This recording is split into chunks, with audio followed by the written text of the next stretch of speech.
OK, if you're just joining us, it is approaching 5 GMT. That is 7 a.m. in Gaza. And I want to bring you some breaking news as it gets down to the very last minute. The Israeli military has announced in just the last few minutes that the ceasefire with Hamas will continue in light of efforts to release more hostages. It is not yet clear for how long that ceasefire will be extended. But I just want to bring you this latest information that is coming to us. According to Hamas, a statement from Hamas, they have agreed to extend the truce for a seventh day, which will, given the truce has already gone on for 6 days, that means one more day. A statement coming from the Israeli military says that the Gaza truce will continue. And in light of the mediators' efforts to continue the process of releasing hostages and subject to the terms of the agreement, that truce is going to continue. So we are approaching just 7 a.m. in Gaza and Israel, and that fragile 6-day truce in that devastating war between Israel and Hamas, it appears, is now going to continue for at least another 24 hours. Let's go to our correspondent Imran Khan, who joins us now live from occupied East Jerusalem. It went down right to the wire. It is just about approaching 7 a.m. in Gaza and Israel when that truce was expected, that ceasefire to end. But it seems now that it has been extended. What are you hearing? Well, we're hearing the IDF statement, the Israeli army statement, which you just read out on air. This statement is kind of worth unpacking here. It says, in light of the mediators' efforts to continue the process of releasing the hostages and subject to the terms of the framework, the operational pause will continue. This is in stark contrast to what was happening just a few hours ago, when we were hearing that Hamas had given the Israelis a list of 10 captives that they were going to release, but that had been rejected. Now, we have seen negotiations, very hard negotiations, take place over the few days about what kind of names we should be on the list, where they were going to come from, where they were going to be released from which place, things of that nature. But there was never an outright rejection of names. It was always about finessing this. This outright rejection of names means that there was something else in this negotiation. We don't know what that is. The Israeli media is full of speculation, suggesting that it may have been because there were some dead bodies in that list, and that may have not been acceptable to the Israelis. But once again, the Israeli army issuing this statement, a very last-minute reply, respite for the Palestinians in Gaza. It was 10 minutes, literally 10 minutes before the end of the ceasefire. Now, there is a second part of the statement which says, in light of the mediators' efforts to continue the process of releasing the hostages, the operational pause will continue. Now, that's an interesting bit as well, because the international community, particularly Qatar, Egypt and the US, have really been pushing for this ceasefire. Now, the last time a ceasefire extension was announced, it was 2 days. This one is only for the next 24 hours.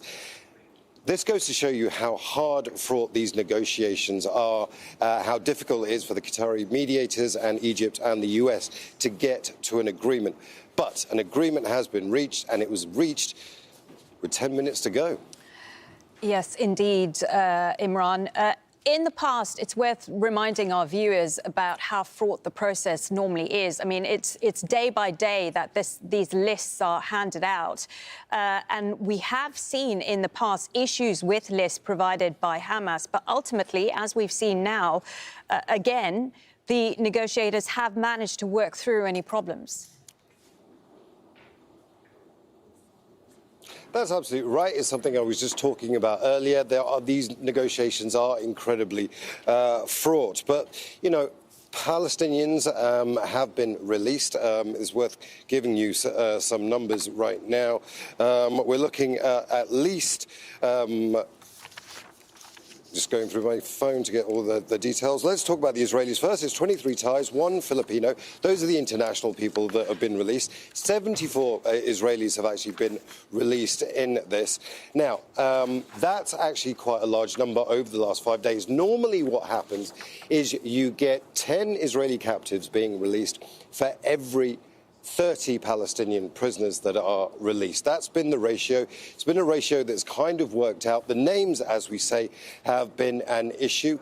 There's a problem for Hamas here, though, because the vast majority of the people who have been released have been arrested since October the 7th, or they're coming to the end of their sentences. Hamas would like to see Palestinian prisoners that have a long time to go on their sentences to be released. They're not getting that.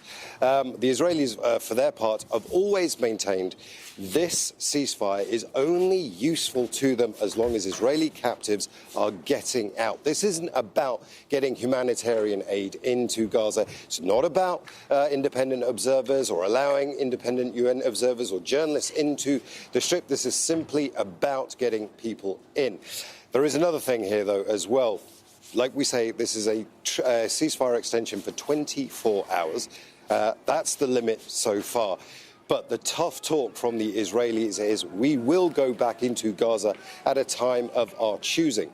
Now, there have been leaks from the War Cabinet, the Israeli War Cabinet, that suggest that the absolute final deadline for all of this is Sunday. There will be a 10-day ceasefire. After 10 days, that's the maximum the Israelis want to see this pause in fighting. Now, clearly, the international mediators and everybody would like to see this go on for much longer. But the Israelis, very, very blunt. In fact, there was a statement from the Israeli War Cabinet. It was a leaked statement saying that they would go in at a time of their choosing, and they've warned the Americans about this.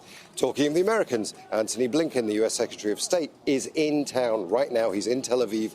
He's going to be meeting with the Prime Minister and the President and senior members of the military. There's an unwritten law of diplomacy here in Israel that says that no major offensives, either politically or militarily, should happen whilst a senior US diplomat is in country.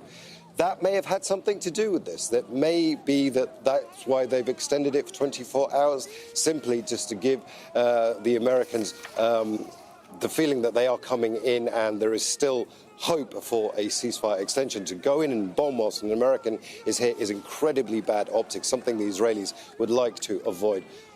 OK, for now, Imran Khan there for us in occupied East Jerusalem. Many thanks for that update. Let's go to Tareq Abu Azzoum, who's in Khan Younis in southern Gaza. So with 10 minutes to spare, as you've been hearing, that deadline that was due to expire right now has been extended, we believe, for 24 hours. That's what we're hearing. What's your reaction there in Gaza?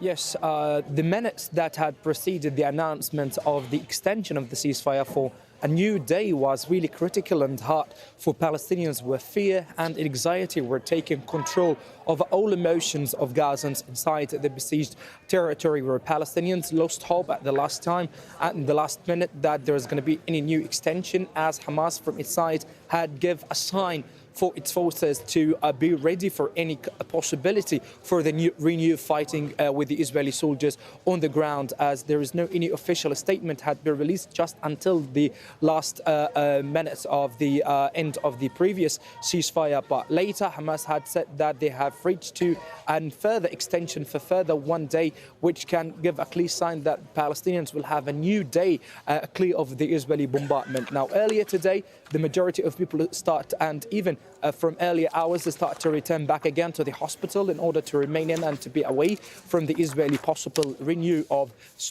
bombardment. And after they just heard the news that there's going to be a new extension for a new day, they started to return back again to the houses, just simply because they believe that any renew of fighting inside the Gaza Strip will bring devastation and catastrophic consequences on different life aspects. So clearly now Palestinians have had a sense of relief, and they can right now now have moments of breathe, as the extension will pave the way for further release of Israeli hostages from the Gaza Strip, and from the Israeli side, more Palestinians will be released from the Israeli jails. OK, for now, Tareq Abu Azzoum there for us in Khan Younis in southern Gaza. Thank you for that.